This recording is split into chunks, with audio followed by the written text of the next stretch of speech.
Welcome to the fundamentals of yoga. So, we begin with the word yoga. It has the Sanskrit root yuj, to unite or to yoke. Now, coming to a more elaborate definition that was given by Patanjali. Patanjali is considered the father of modern yoga. When we say modern, it still means around 1000 BCE. Now, according to Patanjali, yoga is defined as yoga chitta vritti nirodha. The human mind has been divided into four parts. Okay. So, man, buddhi, ahankara and chitta. So, chitta is the deepest level of mind. So, what yoga does is chitta vritti nirodha. Vritti means it comes from circle, that is encircling, that is going in rounds. So, when the deepest core of the mind stops going in circles, then we can say that we have reached the yoga. So, going further, we now go into the typical misconceptions about yoga and what we actually need to know. One of the most common misconceptions about yoga is that yoga is a type of physical exercise only. So, physical exercise only is a part of yoga, but deep inside it talks about distilling the human mind for better possibilities. Also, yoga has been misquoted, or we can say misappropriated by many, especially in the West, like it is kind of a funky exercise that anybody and can do anywhere. Another misconception about yoga is that this is some kind of ritual. So, here again we need to understand that it is not a ritual, it is a discipline that when followed it gives results. Origins of yoga. Now, that is one very important aspect and very fascinating to look at. Uh, in terms of history, when we look at the Indus Valley civilization, we can see the archaeological evidence of Pashupati seal that is seated in a lotus pose. And even in the Indus Valley civilization itself, just a few hundred kilometers from the main city, we have the Aharbanas culture. That was a semi-urban kind of culture. From there, a sitting yogic skeleton has been recovered that has been dated around 700 to 800 BCE, that is around 2700 to 2800 years ago. So, at least we have this physical evidence of at least someone doing yoga that far back. Now, the development of yoga can be traced back to pre-classical period. Now, why Patanjali is considered the father of modern yoga? It is because he has systemized the form of yoga that we know today, especially the Ashtanga yoga or the 8-limbed yoga or the yoga that has 8 steps. Ashtanga yoga is based on 3 pillars. One is asana, that is correct posture, one is pranayama, that is breath control, and the other is gaze, that is drishti. It also has a series of practices that have been designed by Patanjali for different kind of people. The first one is yoga chikitsa, that is yoga therapy, that is to cure the ailments of the human body. The intermediate stage is that of nadi shodhana, that is the cleansing of the nerves or the inner energy channels.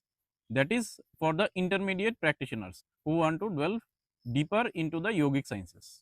And for the advanced practitioners, there is sthira bhaga, that requires extreme agility, flexibility and strength. In Ashtanga yoga, Saturday is typically the rest day, while all other 6 days are practice days. And also during the full moon days, there is a rest period. Now, according to Patanjali, the first step for anyone to begin yoga is to follow yamas. Now, yama is a Sanskrit word. It means, in modern terms, it can mean social and moral ethics. So, there are 5 types of yamas: Satya, Ahimsa, Asteya, Brahmacharya, Aparigraha. Now, what do these things mean? Satya means truthfulness. Now, truthfulness is not necessarily only when we speak some truth. it means to live in truthfulness. That is when nobody else is watching. Still, can we be truthful enough, especially to ourselves? That means Satya. We are following the first principle, that is Satya. Ahimsa. Ahimsa means non-violence. Now, non-violence again, yes, on the broader sense, it does mean that we do not fight, we do not quarrel. But at a deeper level, non-violence also means that there are no inner conflicts, that the mind is conflicting with thoughts. One thought says that this thing that I am going to do is good. Another thought says that no, there is no need to do something good to other beings. Just take a shortcut and do whatever pleases you. Okay. So that is a deeper kind of hingsa, the deeper kind of violence. So non-violence means both the outer non-violence and the inner non-violence. Then comes asteya. Asteya means non-stealing. Two different connotations. One is outer stealing, obviously we do not need to take anybody else's things. And at a deeper level, stealing, non-stealing also means not copying from others without their consent, or we can say stealing ideas. For example, someone has a great business idea, so and someone else is stealing that one and not giving proper due credit. So that is also kind of stealing. So aparigraha means non-stealing, not stealing of any kind, whether it is stealing of things or stealing of ideas. Next is brahmacharya. Now the word brahmacharya has two traditional meanings. One is leading a life of celibate, that is not marrying. So this is one traditional meaning, but a more flexible traditional meaning is treading the path of the ultimate, that is treading the ultimate path. So in modern terms again, we can say that brahmacharya means sustainable living for myself and everyone else. And the last one among the yamas, that is aparigraha, that is non possessiveness, that I do not possess something. Now this may seem counterintuitive, that all our effort is to possess something. We are, whatever we are doing to possess something, whether it is money, whether it is a car, whether it is a house or everything, whatever. So non possessing here does not mean literally not possessing anything. It only means that we are not over possessed, that the things are not possessing us. We have things that are fine, but if things can possess us, then that is a problem. By the way, you can see here, there's a bug here. So a little bit of ahimsa is good enough, so that we are not hurting someone or something when it is not necessary. It's not hurting me at the moment, so I don't have any need to hurt it. Now we come to the second part or second step of the Ashtanga yoga. Okay. So the second step is niyama. Niyama, literally in English it means rules. So what are the rules? The rules are for contentment. The rules are for contentment. Contentment for what I have, what I dream to have. Contentment does not necessarily mean that I do not dream of anything. It only means that whatever I dream should be such that it does not disturb anyone else. Niyama also includes purity. Now, this purity is both outward and inward. Coming to the third stage, this is the stage that we will practice in the practicals. For most of the beginners, that is what is being taught. What are those? Those are called asanas or postures. Now, regarding asanas, Patanjali gives a description. He defines sthira sukham asanam. that is sthira means stable, sukha means we can loosely translate sukha into English as being happy or being content. So sthira, stable, content or happy, asana. So the posture which gives you contentment, happiness and stability, that is your asana. Now there are 84 types of asanas. Now among these 84 types of asanas, you can try and practice whichever clicks for you. And of course these asanas need to be performed with certain level of sincerity. That is the basic minimum requirement for anything that you do. So when we are focusing on the asanas, we need to identify a particular position. Now all asanas do not work equally well for everyone. So that depends on the height, the weight, the gender, the other factors of health, and then we can decide which asana is perfect for which person. But something far more beyond that also. There are asanas when practiced, these can give joy out of nowhere. Another important thing is that if we look at the definition, sthira sukham asanam, nowadays it is very difficult for people to be sthira, to be stable.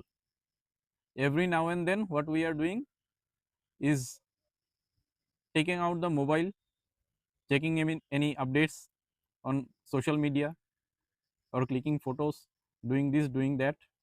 Attention span is very less. So one thing asanas can do is to increase the attention spans. The attention spans can be increased immensely by practicing the asanas. So the fourth step after asana is pranayama. Prana means breath and pranayama means regulation of breath. It gives the necessary impetus to our nervous systems to reach their full potential. Now, this is another important aspect that is part of the practical beginners yoga. As the name suggests, pranayama involves breathing. Now, with our left nostril and right nostril, we can regulate how we breathe. For example, some pranayamas involve breathing with both the nostrils with a deeper inhalation and deeper exhalation. Some involve regulating one nose, some involve regulating the other one, some involve taking breath and holding it, some involve exhaling and then holding the breath. All of these are part of the pranayamas. Then we move on to the next step, that is pratyahara. Pratyahara is the Sanskrit word that is the opposite of ahara. Ahara means to eat. Now eating in this context does not mean eating only with mouth. It means intaking all the information with all of our five senses, with our ears, our eyes, our nose, mouth, skin, all the five senses. That is ahara. So pratyahara means withdrawing from the five senses. That is not letting in unnecessary information. It does not mean that we are bereft of any information, no, but we can place a barrier, a gate. Otherwise, right now what we are doing, whatever sound is playing, we can hear it. Some sounds we like, some we don't like, but all of this information goes into our mind, and if it is pleasant, it can create good vibes, otherwise it can create disturbances. Same with our eyes, our nose, good smell, bad smell, our taste, good taste, bad taste, our skin, hot, cold, whatever. So pratyahara means putting checks and balances at the entry points of these five senses, so that now we can intake the information that we need for our well-being. We don't just let in anything that comes by. Now we come to one of the most misunderstood terms, that is concentration. Typically, we associate concentration with meditation, or we think both are the same. But according to classical yoga, according to Patanjali, the step that comes after Pratyahara is Dharana. Dharana means literally it means to hold, that is focus, concentrate. Dharana is concentration, it is not meditation. Concentration and meditation are not the same thing. So, it is dharana, to hold. Hold what? Hold whatever object or idea. The idea may be abstract or maybe a living idea or any image or without image also. Anything that we can hold can be converted into dharana. So, especially for the students, it is beneficial for focusing on long term goals. One thing that dharana does is to clear out those things that we really do not need. We can focus on the long term goals or the sustainable goals. So, when the long term goal is fixed, then we can also process the formulas or the methods by which to get those dreams fulfilled. So, dharana is one of the most important things in Ashtanga yoga. And now comes dhyana, or in English it is translated, or we can say mistranslated as meditation, because there is no as such English equivalent of dhyana.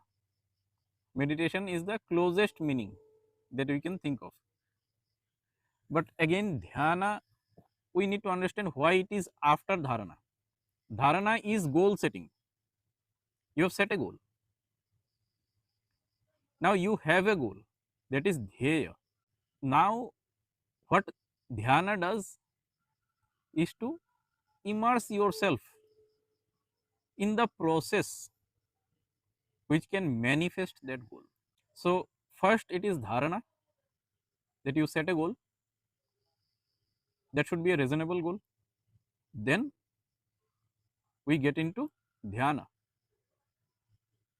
We chalk out what is required to get that goal, and then we delve deeper into the mechanism. Now this point, at this point, we delve into the realm of chitta. As you would recall, what is chitta? From the definition of given by Patanjali, yoga chitta vritti nirodha. Yoga is something that stops the vritti or the cyclical nature of chitta. Chitta is the deepest level of mind. For most of the human beings, what happens is that the mind is going in circles. Same old records are playing in the mind. So there is no clear cut goal, there is no dharana, and so there is no dhyana. So to come to chitta, we need to go from the gross mind, that is mana, then buddhi, the logical mind. The logical mind has to come in earlier to find what is a reasonable goal. Then ahankara. Ahankara is grossly mistranslated as ego. The meaning of ahankara is not ego, the meaning of ahankara is identity, that I am identifying with something, with my name, with my face, with my job, with my family, with my everything. That is ahankara. Identification is ahankara. So when we cross the ahankara and go deeper into the mind, into the realm of chitta, then we can access what is known as dhyana. And the final step of the Ashtanga yoga, as described by Patanjali, is Samadhi. This is made up of two words, the sandhi of two words, sama and dhi. Dhi means buddhi. Samadhi, that is balanced or equanimous mind. Why samadhi is the most important, even more than dhyana? Because dhyana gives the power to manifest whatever is required. And Samadhi gives the balance, that is the judgment, the perfect judgment on whether to use that power or to not use that power. And when we are using the power, how much to use and how much to restrain. So, power without any checks and balances is very dangerous. So, Samadhi is the ultimate state. When we have power, but we also know the truth enough to not go too much into power. So, that is Samadhi. So, this Ashtanga Yoga, as I have talked here, is really a miraculous journey if one can go through it. Now, we come to the 4 paths of yoga. That is, there are 4 different paths or different broad classes of yoga. What we discussed here in the Ashtanga Yoga, this Ashtanga Yoga can be clubbed as a part of one of those 4 parts. Okay. So, what are those 4 parts? The first one is Dhyana Yoga, or the yoga of knowledge or wisdom. So, it is to understand the nature of the self, the nature of the surroundings. So, when we are talking about knowledge, it means knowledge of the outer world, knowledge of one's own mind, one's own body, one's own emotions, and deeper knowledge of how this universe works. All of that comes under Jnana Yoga. Then comes Bhakti Yoga, that is the yoga of devotion. Now, devotion can be of many forms: to a deity, to God, to spiritual teachers, and according to one's devotion, the paths open up relatively quickly when compared to Jnana Yoga. What Jnana Yoga requires is rigorous practice and a very sharp mind. Bhakti Yoga, that is devotion, does not require a sharp mind, but it rather requires a honest and simple mind. Then we come to Karma Yoga, that is the yoga of action. Now, what is yoga of action? Because we know that everyone is doing action. So, what is a big deal in this? So, the deal in action, the big deal in doing action is to not have a possession on the outcomes. One of the most famous quoted and misquoted, misunderstood sentences from the Bhagavad Gita is Karmanye vadhikaraste ma phaleshu kadachana. So, everyone quotes this and misquotes this for Karma Yoga. The typical misinterpretation is that do your work but do not expect results. The real meaning is karmani eva adhikaraste, means you have control, you have the right to do work, the adhikar, the right to do work, but you have no right over the result, because the result is a result. The result is a result. You have already done. So, when you are doing, you have the right to do, but the result is the outcome. That is not again something that you are doing. That is why you don't have any right over it. It does not mean that you do not expect results or you do not work for the results. Of course, any work that we do is for some kind of result. Maybe good, maybe bad, maybe selfish, maybe for the good of everyone. But we have some kind of goal in mind. Okay. We have some kind of goal in mind.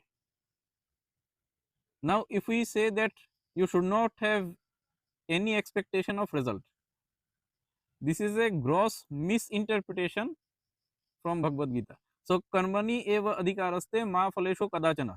It means you have the right to do action, to do work, but you do not have any right over the result, because the result is an outcome, it is not a doing.